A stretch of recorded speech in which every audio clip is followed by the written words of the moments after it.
Grâce infinie de notre Dieu qui un jour m'a sauvé, j'allais errant de lieu en lieu quand il m'a retrouvé.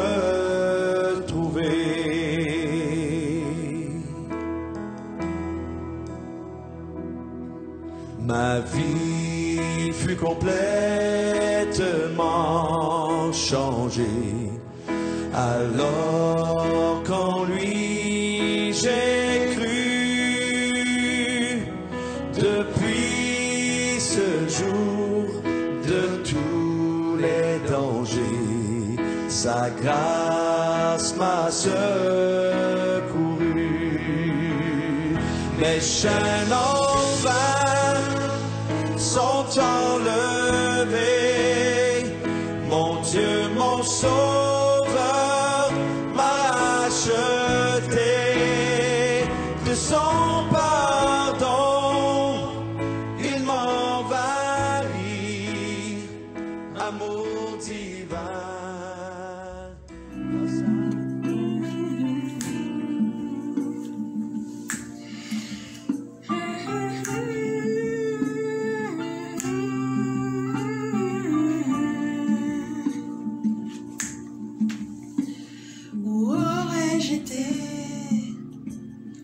Dans ce monde, sans ta grâce, abandonné, rejeté, méprisé, tu es venu vers moi et tu m'as prise par la main, tu m'as pardonné. Tu m'as lavé, purifié. Jésus, c'est toi le chemin. Tu es la vérité. Jésus, c'est toi qui guéris. C'est toi qui nous donne la paix. Jésus, je veux t'adorer. Toi qui m'as délivré. Nul n'est comme toi, Seigneur, je veux te suivre.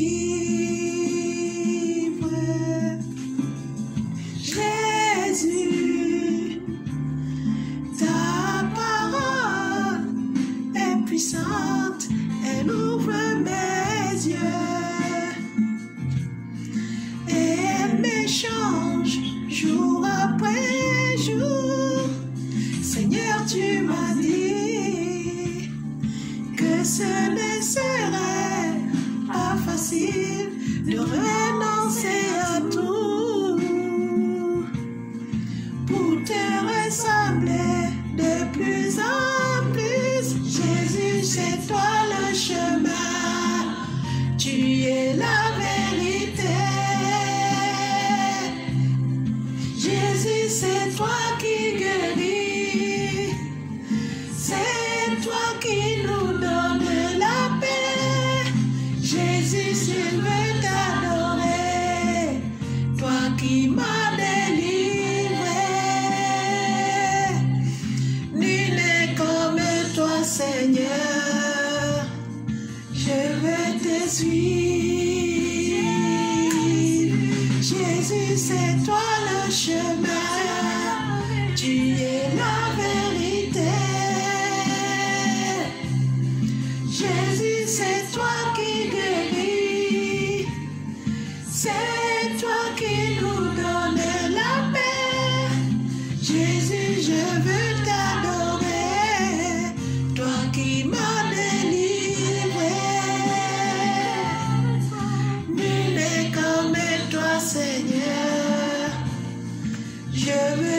suis. Jésus, c'est toi le chemin. Tu es la vérité.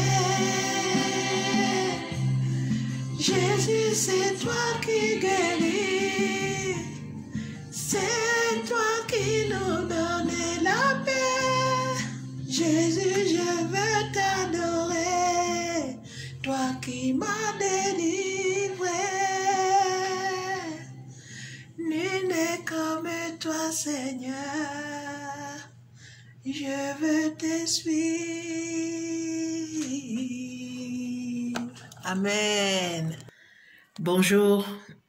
Bonjour mes frères et sœurs en Jésus-Christ. Moi, c'est Sœur Félicité. Je viens témoigner de la puissance et de la bonté de notre Seigneur et notre Dieu Jésus-Christ dans ma vie. Mais avant de commencer, je vais chanter une louange qui illustre l'état de mon âme. Je vais chanter dans le nom précieux de Jésus-Christ, notre Seigneur, notre Dieu. Où aurais-je été dans ce monde sans ta grâce abandonné,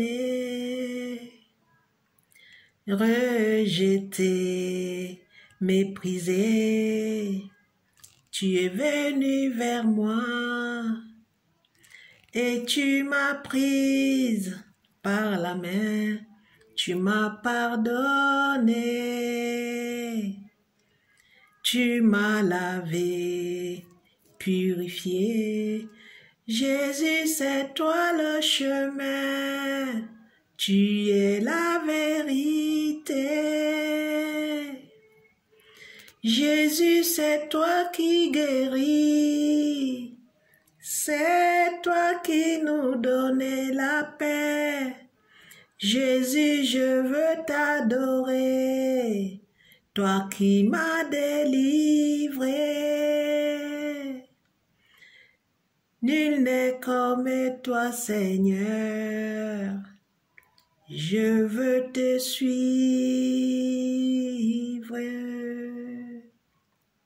Amen. Amen.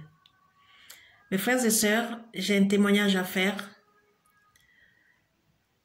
Mais avant de commencer, je vais remettre tout ceci entre les mains de notre Seigneur et notre Dieu Jésus-Christ de Nazareth. Père éternel tout-puissant, mon âme te bénit, Seigneur. Mon âme t'exalte, Papa, pour ta bonté. Seigneur, je vais apporter ici le témoignage de ta grandeur, de ta puissance dans ma vie. Éternel mon Dieu, que ton esprit conduise ces témoignages. Qu'aucune parole erronée ne puisse sortir de ce témoignage, Papa. Je fais ce témoignage, Seigneur, pour édifier, pour encourager, Seigneur, tes brebis. Papa, que toute gloire te revienne. Seigneur, que la chair se taise en moi pendant ce témoignage, Papa, mais que ce soit ton esprit qui prenne le dessus. Ainsi j'ai prié. Que la gloire te revienne, Papa, au nom précieux de Jésus-Christ, notre Seigneur, notre Dieu. Amen. Mes frères et sœurs, soyez abondamment bénis dans le nom précieux de notre Seigneur, notre Dieu, Jésus-Christ de Nazareth. Voilà, je m'appelle Sœur Félicité, je suis d'origine camerounaise. Je vis en France depuis 28 ans maintenant.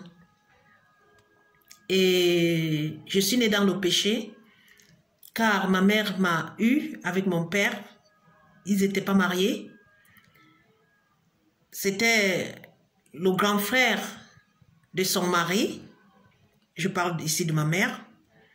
Au décès de son mari, la famille l'a obligé à être avec le frère de son mari. C'est ainsi que je suis venue au monde dans un foyer illégitime. Et j'ai perdu ma mère très tôt. Mon père n'était pas là. Mes frères et sœurs nous sommes retrouvés donc orphelins. Et on a été répartis dans la famille. J'ai grandi avec les oncles, les tantes, moi, je me suis retrouvée avec mon oncle qui était sorcier et ma grand-mère qui était sorcière, du moins guérisseur. Des gens venaient du monde entier pour se soigner chez mon oncle. Les Blancs, ils venaient. Les gens venaient de partout pour se soigner. Et ma grand-mère, quand elle tombait en transe, elle sautillait comme une jeune fille, elle courait comme une jeune fille de partout. Elle partait en brousse pendant des jours. Et quand elle revenait, elle disait que les esprits lui ont dit de soigner, lui ont indiqué les herbes médicinales qu'elle soignait. Donc voilà, j'ai grandi comme ça, dans une famille catholique. Et tout ce que mon oncle y faisait, c'est-à-dire que pour ses soins, les incisions, il les faisait sur moi. C'est pour cela que j'ai cette incision sur la joue. Il disait qu'il nous blindait. En fait, tous les enfants, la plupart des enfants de la famille, ils ont ça. Il disait ainsi, il nous blinde contre le mal. Mais je ne sais pas ce qu'il mettait dans le corps. Et quand j'ai pu voler de mes propres ailes, à peine sortie de l'adolescence, je me suis retrouvée à Libreville au Gabon, où là-bas, j'ai embrassé le christianisme céleste. Et j'ai vécu dedans pendant à peu près 2 ans, jusqu'à ce que le pasteur, il a voulu me mettre dans son lit. Et c'est là que je suis partie de cette église. Mais je prenais ça comme une épreuve à passer. Je pensais être dans du vrai, sur le vrai chemin, parce qu'il nous apprenait que nous sommes déjà au ciel, que nous sommes des élus. C'est nous qui sommes des élus, nous sommes déjà au ciel. Donc, nous vivons sur la terre avec des personnes qui sont du monde et nous sommes déjà au ciel. Et donc, il ne fallait même pas qu'on touche ma soutane parce que je m'habillais en blanc avec une grosse croix et à l'église, on est pieds nus et voilà. Et j'avais mon oncle en Espagne qui me disait, mais il faut venir en Espagne, tu perds ton temps en Afrique. Comme vous êtes orphelin, tu peux venir ici gagner bien ta vie pour aider tes frères et sœurs en Afrique. La solidarité familiale, bien sûr. Je l'ai eu depuis le bas âge. C'est ainsi que je suis arrivée en Espagne. Et seulement quand je suis arrivée, je me suis retrouvée dans un réseau de prostitution. Et je ne pouvais plus faire marche arrière. C'est-à-dire que mon oncle, il m'avait pris tous mes papiers. Il m'avait donné les papiers qui portaient son nom. Je ne pouvais pas rien faire avec ça. Je ne pouvais pas voyager, rentrer chez moi. Il avait aussi pris toutes mes économies que j'avais. Car je travaillais, faut vous dire que je travaillais quand même. Je travaillais en boîte de nuit, certes, mais je n'étais pas pauvre. Et à moins de 20 ans, je m'apprêtais à ouvrir ma propre boîte de nuit. Et donc, toutes mes économies que j'avais, il les a pris. Il m'a dit qu'il garde. Et mais seulement, donc, je me suis retrouvée en Europe avec les papiers qui ne sont pas à moi et avec l'obligation de me prostituer. Donc, imaginez, je sors de la soutane, robe soutane, donc blanc, pour me retrouver dans des maisons de prostitution. Je suis passée par tous les états, mes frères et sœurs. Je ne vais pas rentrer dans les détails. J'ai pensé me suicider. Je me suis dit, je n'ai pas compris ce qui m'arrivait. J'ai vécu dedans, mes frères et sœurs, pendant 1 an. J'ai bien été obligée parce que la femme de mon oncle le faisait, d'origine ivoirienne. Et tout le monde me reprochait que c'est une insulte que je lui fais. Et en tout cas, j'étais obligée de le faire. Et mon oncle, son mari, il tenait la caisse. En tout cas, je n'en voulais pas de cet argent-là. Je leur ai dit que je n'en voulais pas. Et puis, une nuit, je me suis échappée pendant que tout le monde dormait, mes frères et sœurs. J'ai quitté l'Espagne parce que je ne pouvais pas, j'avais peur parce que j'avais entendu dire que la personne qui s'enfuit de ce milieu-là de prostitution, on t'arrête, on te coupe une jambe, on te coupe un bras pour t'apprendre. Soit tu te drogues, soit fais ce que tu veux, mais tu ne t'échappes pas. J'ai refusé de me droguer. J'ai pensé à me suicider, je ne me suis pas suicidée, Dieu merci. Et donc, je suis partie en pleine nuit. Il fallait que je quitte l'Espagne parce que je ne maîtrisais pas la langue. Et donc, j'ai traversé la frontière parce que j'étais à l'école française. Donc, je parlais correctement le français. C'est ainsi que je suis arrivée en France. J'ai posé la main, j'ai posé de l'argent au guichet pour prendre le train. Et je ne savais pas où j'allais. Le monsieur m'a demandé, mais vous allez où, dans quelle ville? Et le premier nom d'une ville française qui m'est venu en tête, j'ai donné ce nom-là. Et il fallait que je sorte d'Espagne de peur qu'on me rattrape, que mon oncle me rattrape.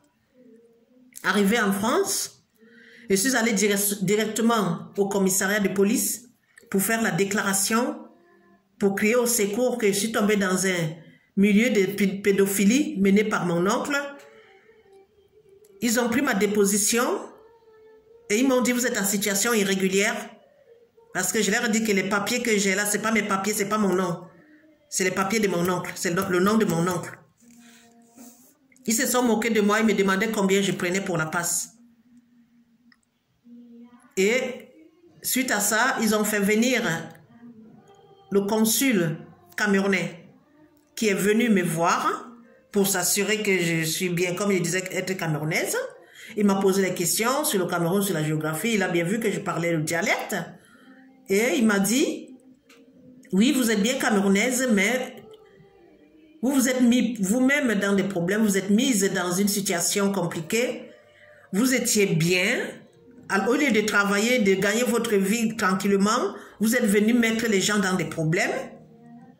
Et maintenant, débrouillez-vous, je ne peux rien faire pour vous. Mes frères et sœurs, je me suis retrouvée sans papier. Parce que c'était par le consul que j'aurais pu avoir les documents, mais Dieu merci, j'ai rencontré des personnes de bonne volonté qui m'ont aidé. Un couple de médecins qui font du bénévolat au Cameroun. Avec leurs connaissances, ils ont pu me refaire faire les documents au Cameroun. Je les bénis, que le Seigneur les garde, s'ils sont encore en vie.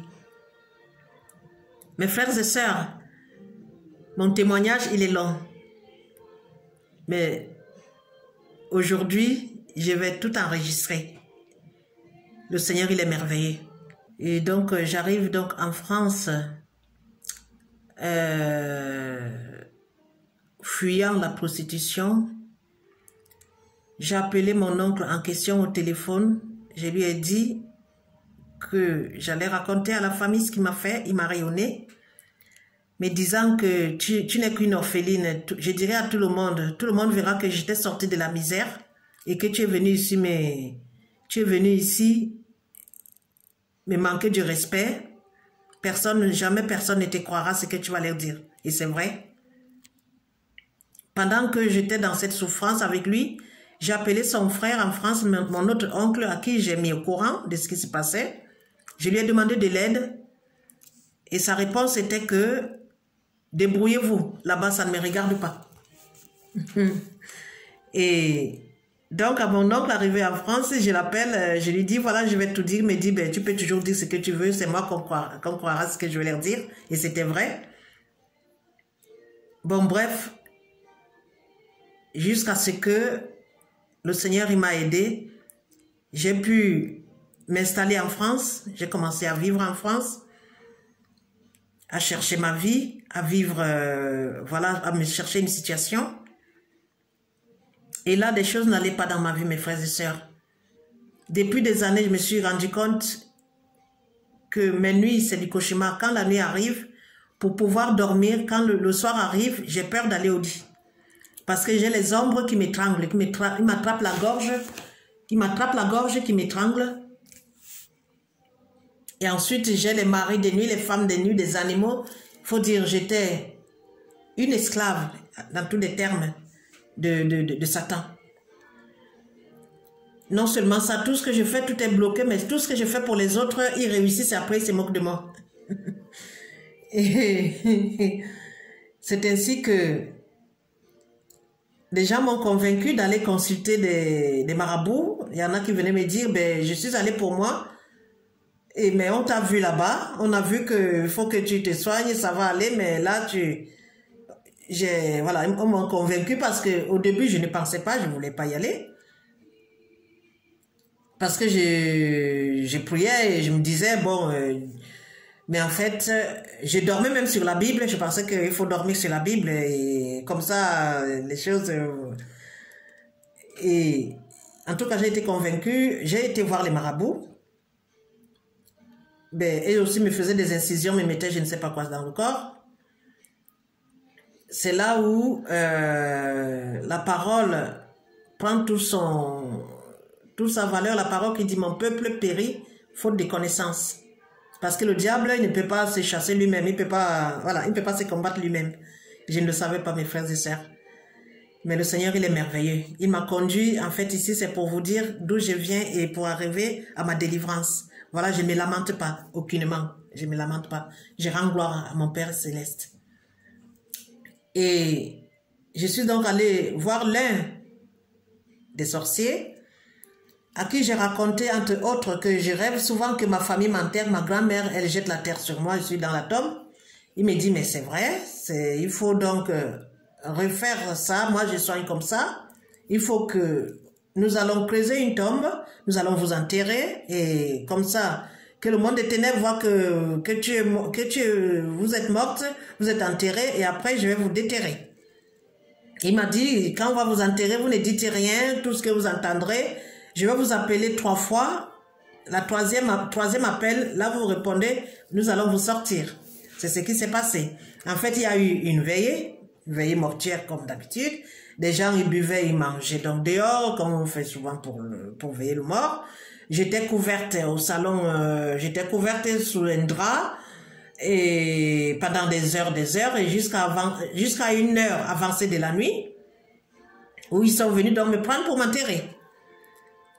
Et pendant que j'étais sous terre, je ne sais pas combien de temps j'y suis restée, mais je sentais comme une personne qui parle, c'est-à-dire comme quand des sorciers, souvent ils font ça, enfin, des patriarches ou quoi, ils disent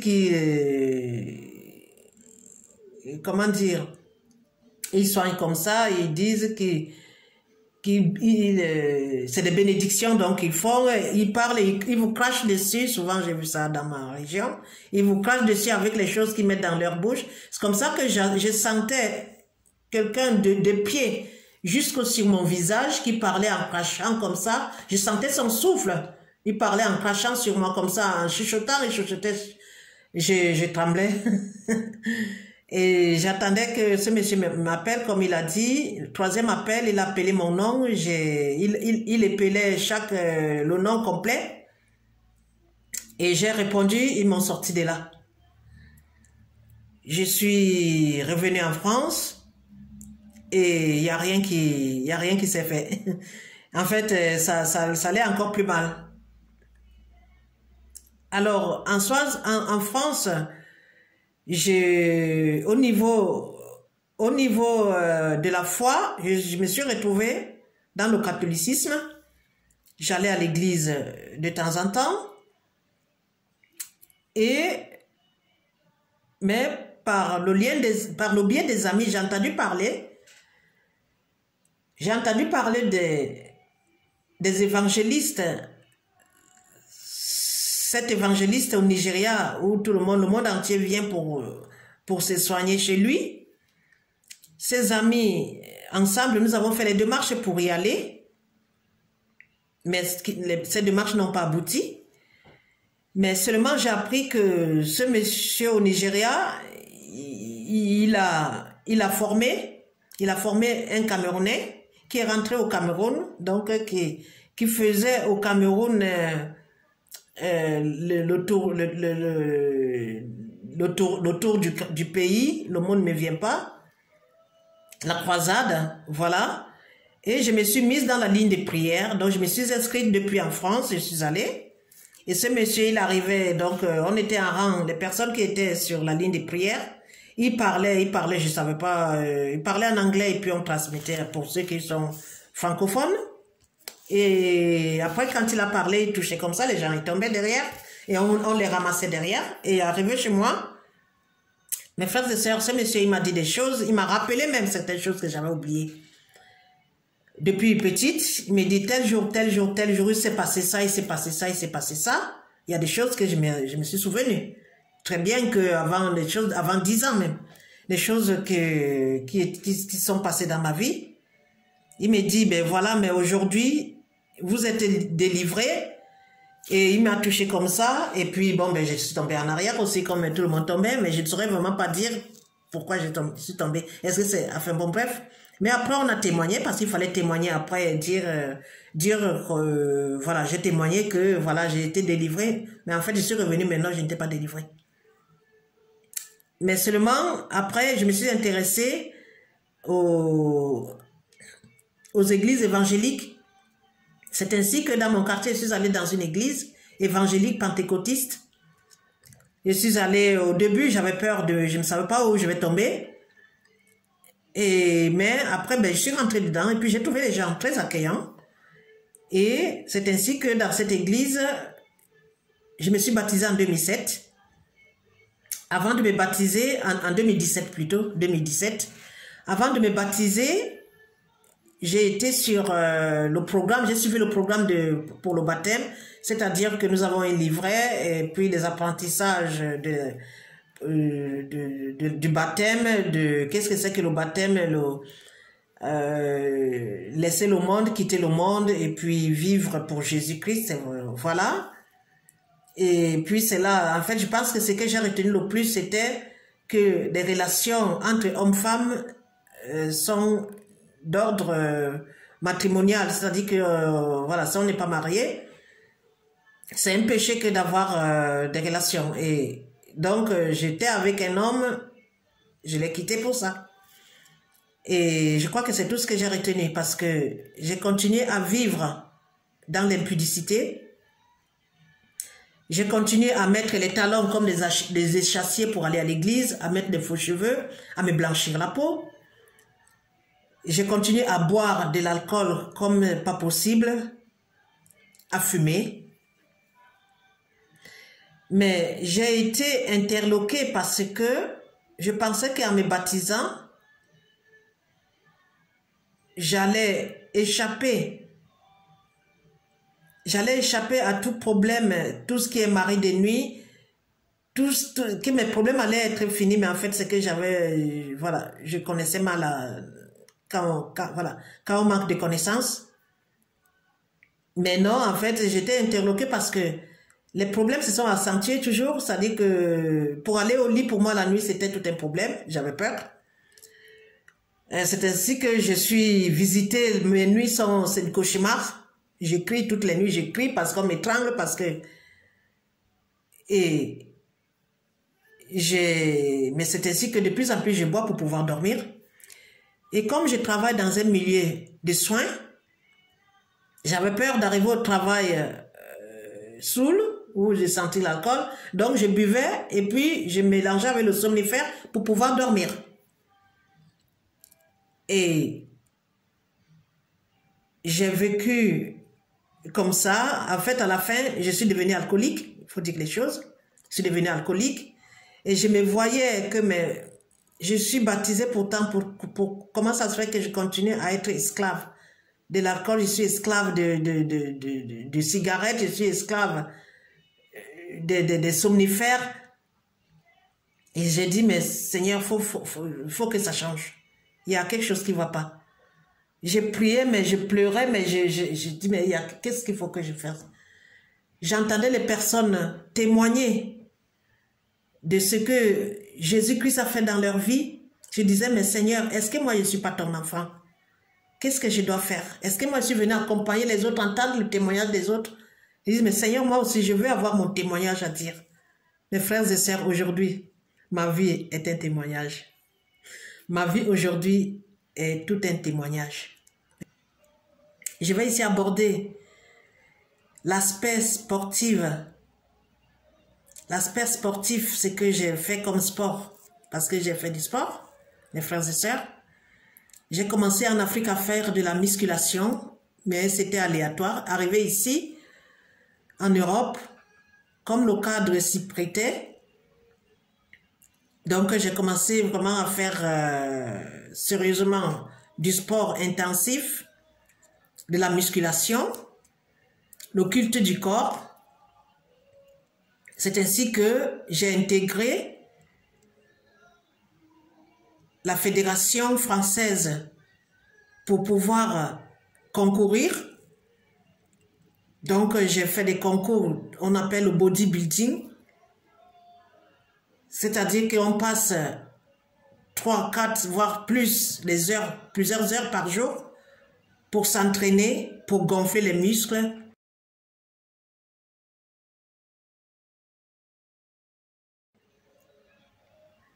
Et le régime va avec.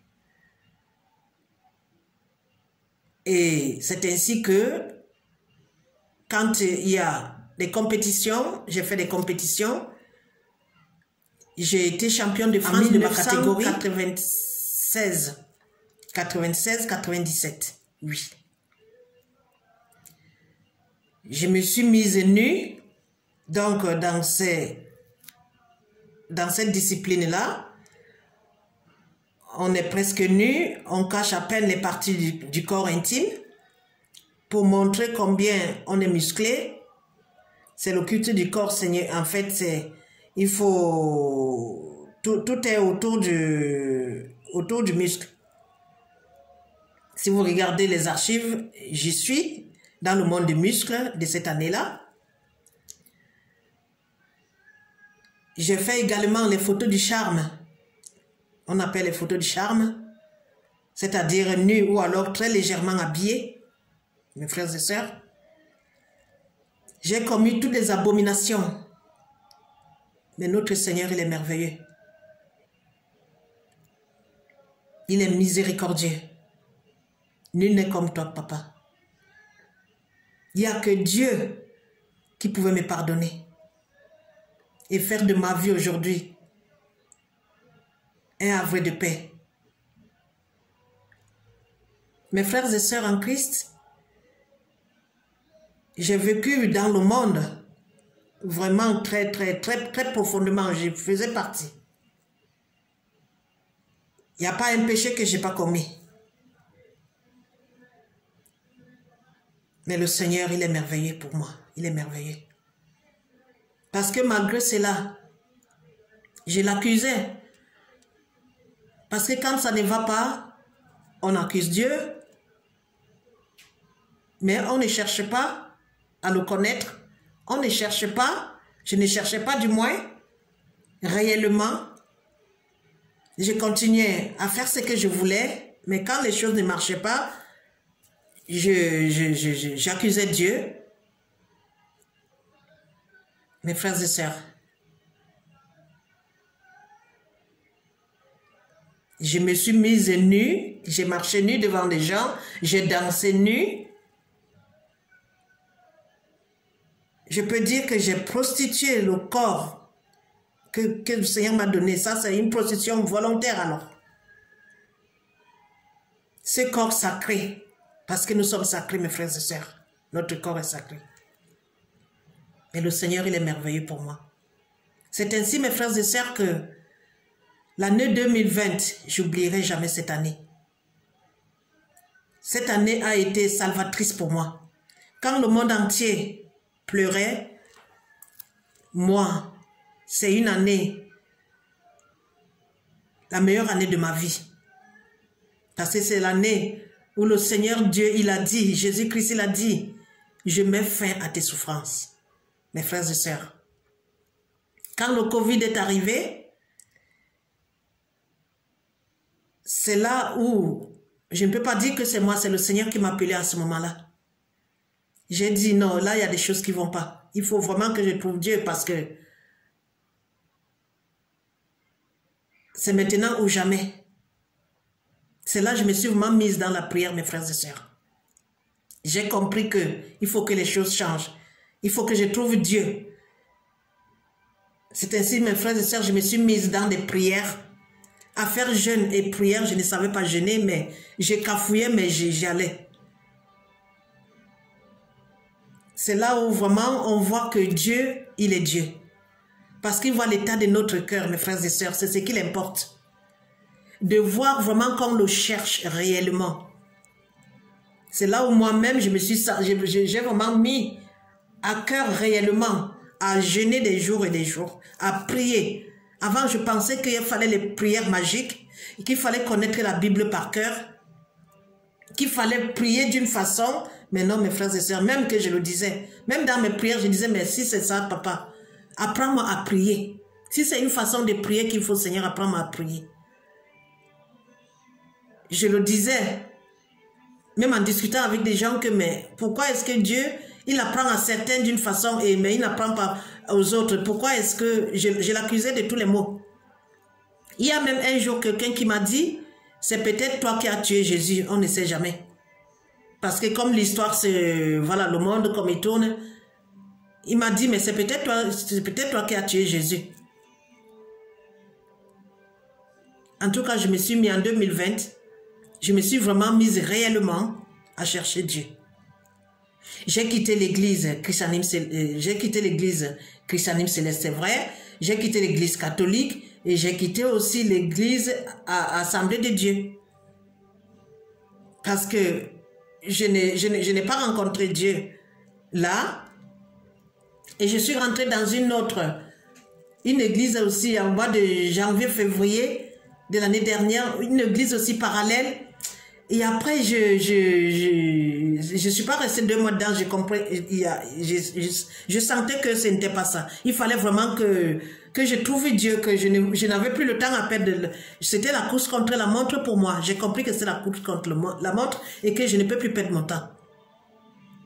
C'est ainsi que je suis rentrée dans les réseaux sociaux, mes frères et sœurs, à chercher les hommes de Dieu, à prier, à rentrer dans les lignes de prière, à jeûner, à faire la repentance, à prier.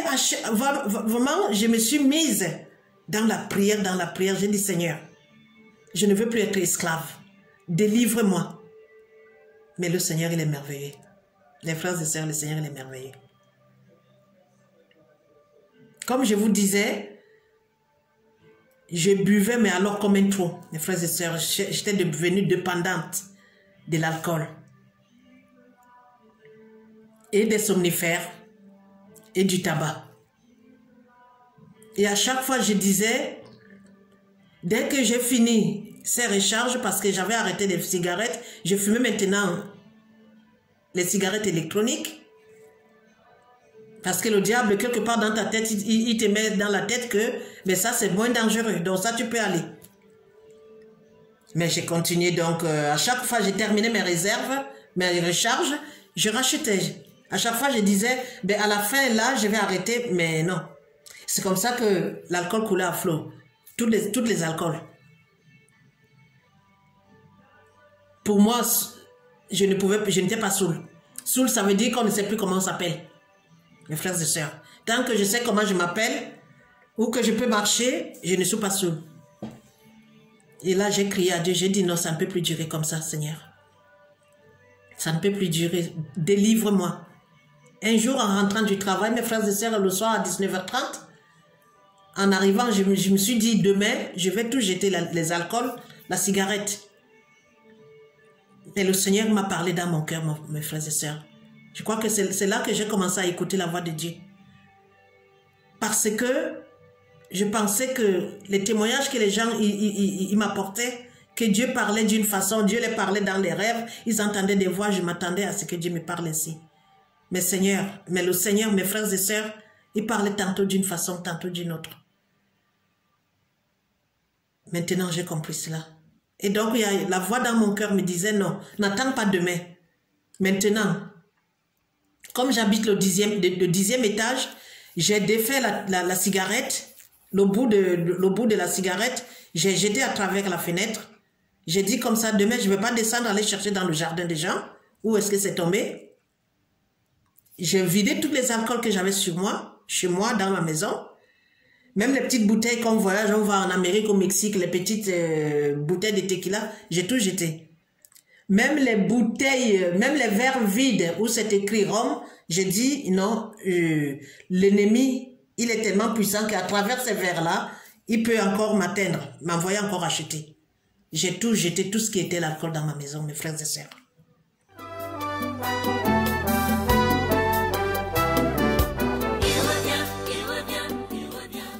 Je bénis l'Éternel, mon Dieu de grâce, pour ses merveilles. Parce qu'il est merveilleux, papa. Il est merveilleux.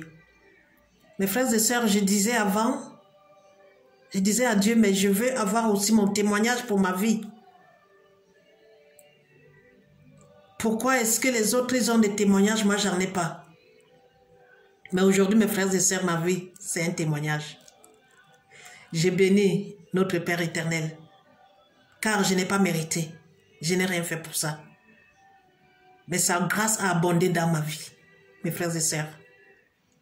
Et c'est ainsi que l'année 2020 a été une année salvatrice pour moi, comme je le disais, où vraiment j'ai vu que c'était maintenant ou jamais qu'il fallait que je trouve la face de Dieu. J'ai dit, je ne veux pas que le diable qui continue à avoir le dessus sur moi, c'est-à-dire qu'il gagne à tous les niveaux. Déjà que toute ma vie, il a foutu en l'air et que maintenant encore, mon âme revienne à lui quand je vais mourir. J'ai dit non, il ne va pas gagner à tous les niveaux sur moi. J'ai dit, Seigneur, il faut que je te trouve. C'est ainsi, mes frères et sœurs, dans mes prières, je disais, Seigneur, conduis-moi. Conduis-moi vers un groupe ou une église, là où ton esprit vraiment est en action. J'ai dit, je ne veux plus perdre du temps. Je ne veux plus des pasteurs stars. Je ne veux plus des églises stars. Seigneur, je veux te trouver. J'ai faim de toi, j'ai soif de toi. Je priais comme ça avec mes mots, mes frères et sœurs. Mais le Seigneur, il est merveilleux. J'ai commencé par avoir une vidéo, il y a à peu près 2 ans. Non, ce n'était pas une vidéo, c'était un témoignage. Il y a une sœur qui s'était dépouillée des vêtements, des habits corporels, des mèches, elle avait parlé. Bon, ok, ben j'ai dit oui, oui, ok, mais quelque part au fond de notre cœur, au coin de la tête, le diable nous met toujours en tête que, mais chacun a son appel. Si Dieu lui a parlé comme ça, il ne va pas forcément me parler à moi comme ça. Donc, je continue à vivre ma vie, mais ça m'avait interloqué, ce témoignage-là. C'est ainsi que, au mois de novembre, je crois, j'ai eu le premier témoignage, quelqu'un m'a envoyé le premier témoignage de la sœur Raïssa. C'est un témoignage qui m'avait touché. Je crois que c'était... J'ai eu le 5e, oui, le dernier témoignage en fait. Ça m'avait secoué. Là, j'ai dit waouh. Et le Seigneur m'avait vraiment saisi par rapport à ce témoignage-là. C'est là, je crois que j'avais commencé à me dépouiller petit à petit, du moins à avoir l'idée dans la tête que si on veut marcher avec le Seigneur, mais il faut être obéissant. Si sa parole dit ça, pourquoi est-ce qu'on ne le fait pas? J'ai commencé à réfléchir terre à terre, genre, mais si tu demandes à ton enfant de faire ça, il ne fait pas. Il n'est pas obéissant à toi, alors que tu sais pourquoi tu lui dis ça. Mais tu n'es pas content, donc tu ne vas pas non plus répondre. Quand il va te demander quelque chose, tu ne vas pas lui donner. J'ai commencé à avoir des réflexions, à réfléchir comme ça, terre à terre. Et là où le Seigneur, vraiment, il m'a conduit par son esprit, petit à petit, il m'a ramené à lui. C'est quand j'ai entendu le témoignage de la petite Déborah. j'ai réécouté encore, j'ai encore réécouté. Et c'est là où j'ai pris contact et j'ai demandé, est-ce qu'il n'y a pas une suite parce que ce n'était pas fini. Où le Seigneur nous disait à travers la petite Déborah de se repentir, la repentance, la repentance, la repentance. Je vous disais que j'avais commencé des prières, à faire les jeûnes et prières toute seule, la repentance toute seule, mais j'avais besoin d'un encadrement et je ne savais pas qui pouvait m'encadrer. Du moins, je ne voyais pas dans tout ce que j'avais rencontré jusque-là. C'est ainsi que mes prières, le Seigneur, il a vraiment répondu à ma prière. Parce que ma prière, je disais, Seigneur, conduis-moi. Conduis-moi là où on te loue, on te sert en vérité et en esprit. J'ai dit, Seigneur, je ne veux plus perdre mon temps. Et c'est comme ça que le Seigneur m'a conduit vers le groupe Jésus revient. Par ces deux témoignages-là, j'ai demandé, mais vous êtes où? J'ai le numéro de téléphone, j'ai appelé. Je suis tombée sur les personnes serviables qui sont là, qui répondent à toutes les questions et ils travaillent vraiment. Et ça m'a touché le cœur. Ça m'a touché vraiment, parce que je ne pensais pas que ça existait. Qu'il y avait les gens qui servaient Dieu en vérité, en esprit et en vérité. Là, j'ai trouvé un groupe depuis 2 mois. Je ne les connais pas depuis longtemps, depuis 2 mois. Mais ça m'a suffi, une seule fois, ça m'a suffi quand je les ai vus. Même avec les moyens rudimentaires qu'ils ont, ça m'a suffi. L'esprit m'a touché réellement. J'ai compris que c'est le bateau maintenant. C'est le bateau, c'est celui-là que je dois prendre. J'ai dit, c'est maintenant ou jamais. Mes frères et sœurs, voilà comment alors que le groupe Jésus revient, ils m'ont donné un cadre pour faire ma repentance. Avec le jeûne et prière. Dès qu'on m'a envoyé ça, j'ai dit tout de suite, je me mets, le lendemain, je me mets. C'est comme ça, le lendemain ou 2 jours plus tard, je me suis mise à faire mes 16 jours de jeûne et prière, mes frères et sœurs. Et pendant ces 5 jours de jeûne et prière, l'Esprit de Dieu a parlé à mon cœur. Dépouille-toi complètement. Enlève ses cheveux sur la tête. J'avais enlevé les cheveux, mais comme mes propres cheveux avaient été en contact avec des mèches, j'ai dit je vais raser complètement. J'ai rasé complètement. Pendant ces 5 jours de jeûne et prière que j'ai fait. Je suis sortie de là, mes frères et sœurs. J'ai jeté tout ce que j'avais chez moi.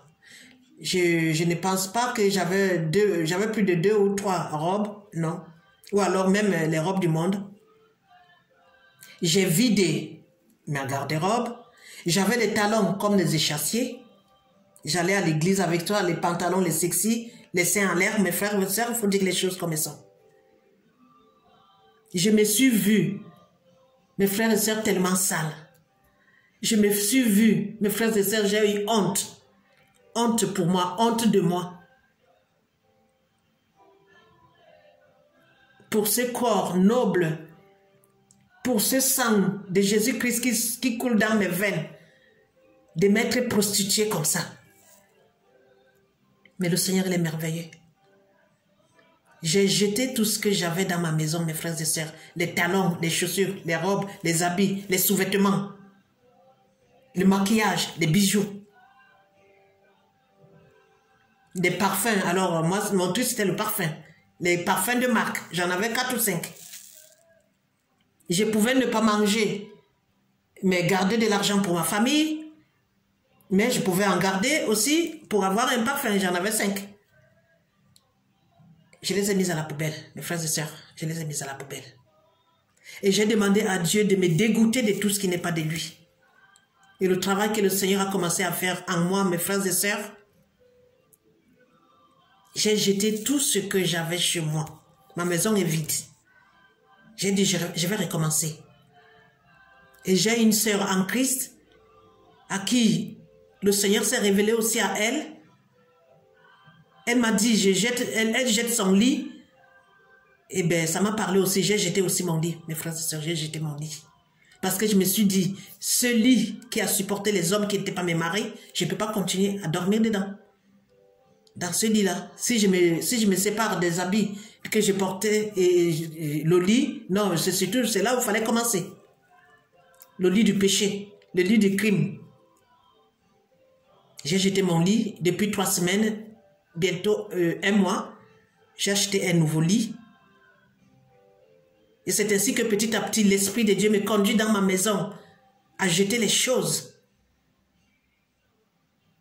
J'ai presque tout jeté chez moi, mes frères et sœurs. Je ne veux plus rien de Jézabel chez moi, ni de près ni de loin, mes frères et sœurs. Le Seigneur est merveilleux.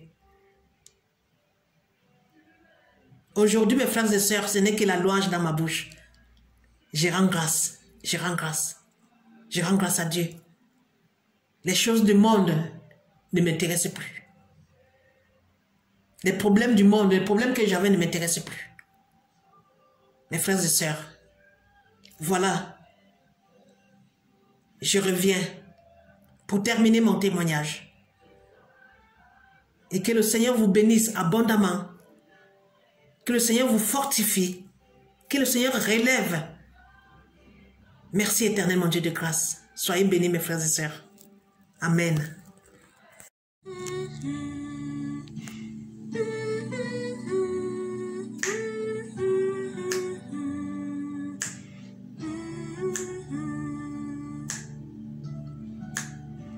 Aucun argent ni or, aucun autre trésor ne pourrait m'éloigner de ton cœur, ni l'amour pour moi-même ou que d'autres me donneraient.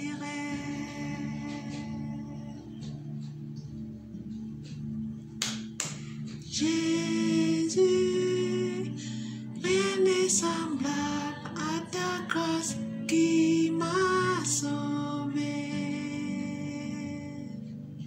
Sauveur, je te recherche aujourd'hui et à jamais.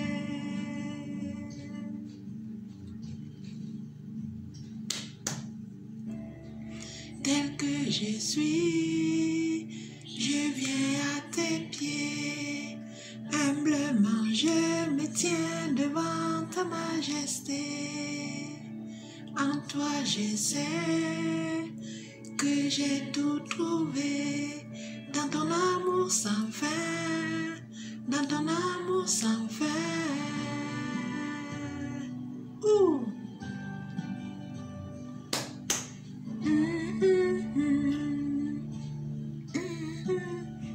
Délaissant mon orgueil, j'abandonne mes désirs, j'adore en esprit, en vérité. Au-delà de mes rêves, de toute gloire, Seigneur, je te cherche. Ouh. Jésus, rien n'est semblable à ta grâce qui m'a sauvé. Sauveur, je te recherche aujourd'hui et à jamais.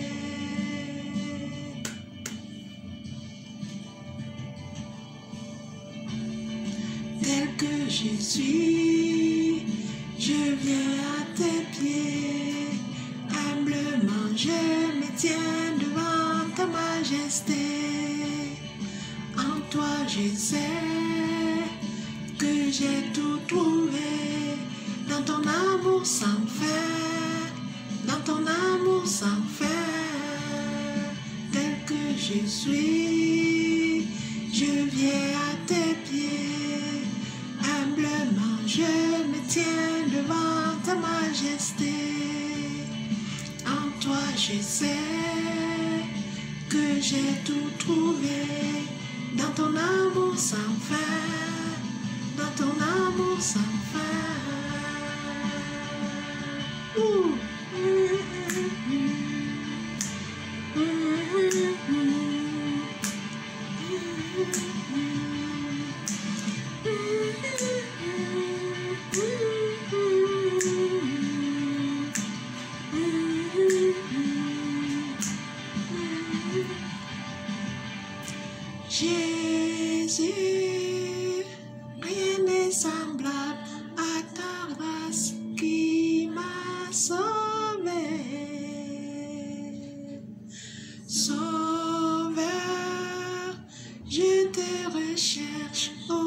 aujourd'hui et à jamais. Jésus, rien n'est semblable à ta grâce qui m'a sauvé. Sauveur, je te recherche aujourd'hui et à jamais.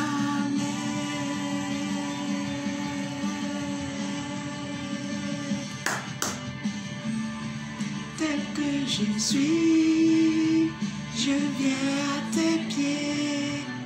Humblement, je me tiens devant ta majesté. En toi, je sais que j'ai tout trouvé. Dans ton amour sans fin, dans ton amour sans fin. Tel que je suis, je viens à tes pieds. Humblement, je me tiens devant ta majesté. En toi, je sais que j'ai tout trouvé. Dans ton amour sans fin, dans ton amour sans fin. Tel que je suis, je viens à tes pieds. Humblement, je me tiens devant ta majesté. En toi, je sais que j'ai tout trouvé. Dans ton amour sans fin, dans ton amour sans fin. Amen, alléluia. Merci Seigneur Jésus.